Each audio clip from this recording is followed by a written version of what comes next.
সর্বোচ্চ পর্যায়ে বিগত সরকারের সর্বোচ্চ পর্যায়ে ব্যক্তিদের সংশ্লিষ্টতা খতিয়ে দেখে উনাদেরও বিচার করা সম্ভব বলে এটা আমরা মনে করছি। ভিকটিম পরিবারের ন্যায় বিচার পাওয়ার সবচেয়ে বড় একটা স্কোপ তৈরি হয়েছে।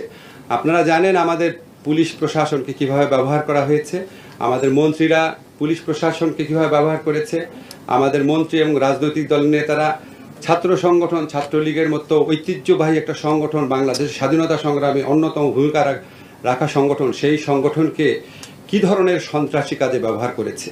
এখন আমরা শুধুমাত্র পুলিশ ছাত্রলীগের অপরাধ দেখলে তো হবে না, যাদের কমান্ড ছিল, যাদের আদেশ নির্দেশে তারা করেছে, সে সর্বোচ্চ পর্যায়ে ব্যক্তিও যদি হয় সেটাও এই আইনের আওতায় বিচার করা সম্ভব।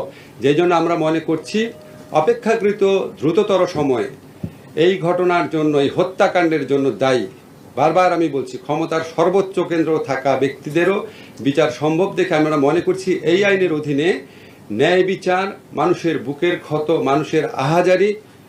আমরা যখন এখনো, আপনারা সবাই জানেন, আমরা এখনো যখন এই মুগ্ধের ছবিটা দেখি, আবু সাইদের ঘটনাগুলো দেখি, আমি আর বলতে চাই না এগুলি, এখনো আমাদের বুকে হাহাকার করে ওঠে।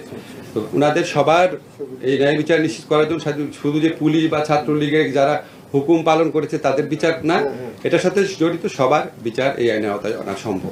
আইসিটিতে বিচারের উদ্যোগ নেওয়া হবে, এটা ক্যাটাগরিক্যালি বলতে পারেন। এই আইসিটির যে আন্তর্জাতিক অপরাধ ট্রাইব্যুনাল আছে, এই বিচারের আওতায় আমাদের সাবেক সরকার প্রধান সহ অন্য যারা জড়িত থাকার অভিযোগ রয়েছে, যাদের আদেশ নির্দেশ থাকার অভিযোগ রয়েছে, আমরা পত্রপত্রিকায় দেখেছি, কিছু মন্ত্রীর নাম দেখেছি, সর্বোচ্চ পর্যায়ে আমরা এখানে কোনো ছাড় দিব না। যদি এখানে আমাদের বিদায়ী সরকারের প্রধানমন্ত্রী সহ অন্যদেরও যদি কমান্ড রেসপন্সিবিলিটি থাকে, আমরা সেটা পর্যন্ত খতিয়ে দেব। স্যার, সেক্ষেত্রে ফিরিয়ে আনার ব্যাপারে কোনো উদ্যোগ নেবেন কিনা স্যার?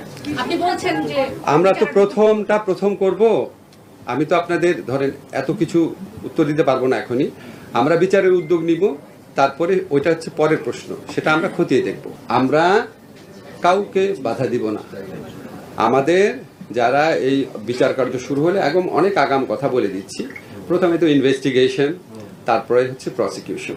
বিচার কার্য শুরু হলে আসামি যারা থাকবেন তারা পৃথিবীর যে কোনো প্রান্ত থেকে, মানে বাংলাদেশে আসার মতো মানে আন্তর্জাতিক সম্পর্ক কোনো দেশের নাই, আপনারা জানেন।